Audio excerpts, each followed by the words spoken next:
Right breaking news అయితే చూస్తున్నాం. ఈ కార్ రేసు అంశంలో కీలక పరిణామం చోటు చేసుకుంది. ఈ కార్ రేసు కేసులో విచారణకు గవర్నర్ అనుమతించినట్టు మంత్రి పొంగులేటి తెలిపారు. సీఎస్ ద్వారా నివేదిక పంపిస్తామని పొంగులేటి తెలిపారు. అయితే ఈ రాత్రికే ఏసీబీకి ప్రభుత్వ నివేదిక చేరుకోనుంది.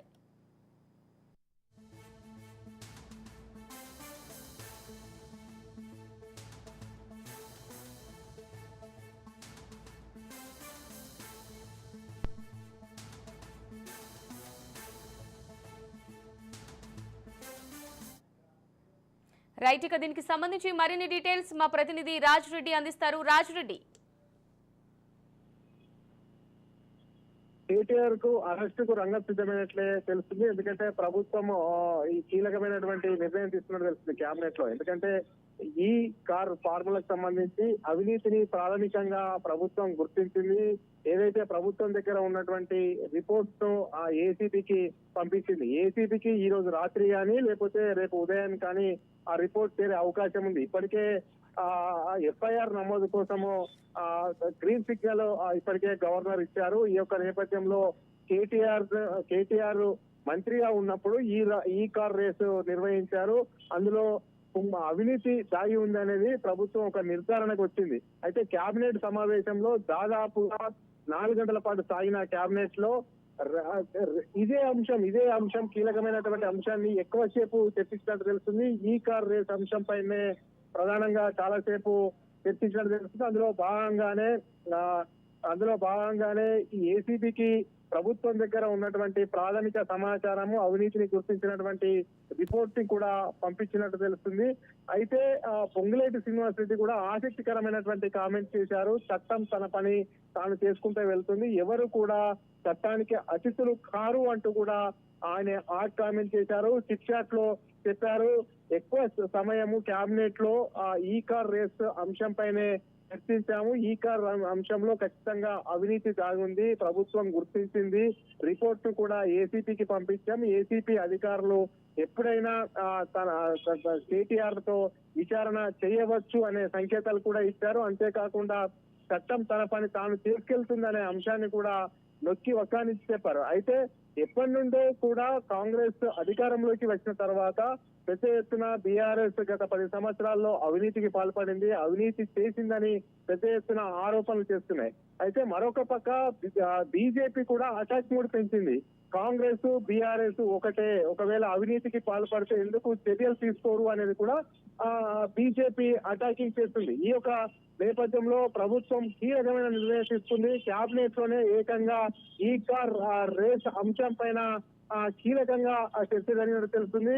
అందులో కేటీఆర్ కు పాత్ర ఉంది, కేటీఆర్ అవినీతికి పాల్పడ్డారని కూడా ప్రభుత్వం దగ్గర కొన్ని ఆధారాలు, ఆ ఆధారాలనే ఏసీపీకి పంపించినట్టు తెలుస్తుంది. అయితే ఏసీపీ ఎప్పుడు విచారణకు పిలిచింది అనేది కూడా ఇంట్రెస్టింగ్ గా మారింది. ఎందుకంటే నోటీసులు ఇచ్చి విచారణకు పిలుస్తారా లేకపోతే నేరుగానే వెళ్లి విచారణ చేస్తారనేది కూడా ఆసక్తికరంగా మారింది. మొత్తానికి చూస్తున్నట్టయితే ఈ కార్ రేసింగ్ కేటీఆర్ మెడకు ఉచ్చు బిగించిందనే చెప్పుకోవచ్చు. ప్రభుత్వం కూడా ఈ కార్ రేసు నిర్వహణను, అదేవిధంగా అందులో జరిగినటువంటి అవినీతిని సీరియస్ గా తీసుకొని వాళ్ళకి అందినటువంటి రిపోర్టు ఏదైతే ఉందో ప్రభుత్వం దగ్గర ఉన్నటువంటి రిపోర్టు ఏసీబీకి పంపింది. ఖచ్చితంగా ఈ కేటీఆర్ కు చర్యలు తప్పవనే వాదన కూడా రాజకీయ వర్గాల్లో వినిపిస్తుంది. అమూల్య, రైట్ రాజ్ రెడ్డి, ఇప్పుడు మనం చూసినట్టయితే ఈ రాత్రికే ఏసీబీకి ప్రభుత్వ నివేదిక చేరుకోనున్నట్టుగా తెలుస్తుంది. ఒకవేళ ఇదే కనుక జరిగినట్టయితే నెక్స్ట్ పరిణామాలు ఏంటి? అంటే కేటీఆర్ అరెస్ట్ కి ఇంతకుముందు మీరు చెప్పినట్టుగానే ఓవరాల్ గా రంగం సిద్ధం చేసుకున్నా అనుకోవచ్చు అంటారా? ఖచ్చితంగా ప్రభుత్వం అయితే మొదటి నుంచి ఇదే పొంగులేటి శ్రీనివాస్ రెడ్డి గతంలో దక్షిణ కొరియా పర్యటనలో ఉన్నప్పుడు కూడా త్వరలోనే బాంబు పేలుతుంది అని ఒక సెన్సేషన్ అయిన కామెంట్ చేశారు. అయితే ఇప్పుడు కూడా ఆ బాంబు ఎలా పేలుతుందో మీరే చూస్తారు కదా అనే కామెంట్స్ కూడా చేశారు. అయితే ఇందులో ఏ మాత్రం కూడా ప్రభుత్వం ఇన్వాల్వ్ కాదు, ముఖ్యమంత్రి ఇన్వాల్వ్మెంట్ ఉండదు, కేబినెట్ లో మంత్రుల ఇన్వాల్వ్మెంట్ ఉండదు.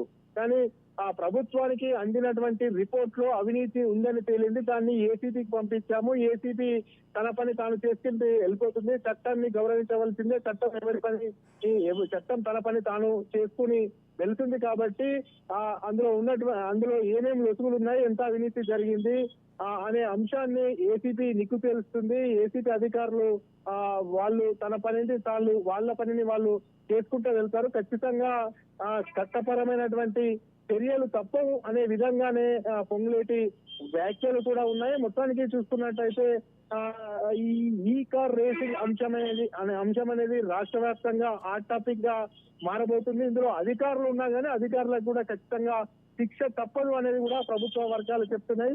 ఖచ్చితంగా ఈ ఏసీబీ మరి నోటీసులు ఇస్తుందా, లేకపోతే డైరెక్ట్ గానే కేటీఆర్ దగ్గరికి వెళ్ళి విచారణ చేస్తుందా అనేది కూడా చూడాలి. ఒకవేళ నోటీసులు ఇచ్చి విచారణకు పిలిస్తే మాత్రము ఆధారాలు సేకరిస్తే మాత్రం ఖచ్చితంగా ఆ ఆధారాలు కనుక వాళ్ళ దగ్గర ఉంటే, అవినీతి ఆరోపణల ఆధారాలు మాత్రం ఉంటే ఖచ్చితంగా కేటీఆర్ మేడకు ఉచ్చు బిగుస్తుందనే చెప్పుకోవచ్చు. అమూల్య, రాజురెడ్డి, అంటే ఈ అరెస్టుకు సంబంధించి అంటే సియోల్ పర్యటనలో మంత్రి చేసినప్పుడే అంటే ఈ దీపావళికి బాంబులు పేలుతాయి అంటుంటే ఈ వ్యాఖ్యలు ఏవైతే ఉన్నాయో, ఈ మంత్రి వ్యాఖ్యలు చేసినప్పుడు వీటికి సమాధానంగా కేటీఆర్ అయితే మహా అయితే అరెస్ట్ చేశారు. అరెస్ట్ చేస్తే ఏమవుతుంది, జైల్లో ఉండి స్లిమ్ అయి బయటకు వస్తా లాంటి వ్యాఖ్యలు అయితే చేయడం మనం చూసాం. అంటే ముందే ఈ అరెస్టుకు సంబంధించి, ఈ కార్ రేసింగ్ లో అరెస్టుకు సంబంధించి కేటీఆర్ ముందే ఎక్స్పెక్ట్ చేశాడు, తను సిద్ధంగానే ఉన్నాడు అనుకోవచ్చు అంటారా? ఖచ్చితంగా కేటీఆర్ కూడా మెంటల్ గా కాంగ్రెస్ ప్రభుత్వం అవినీతి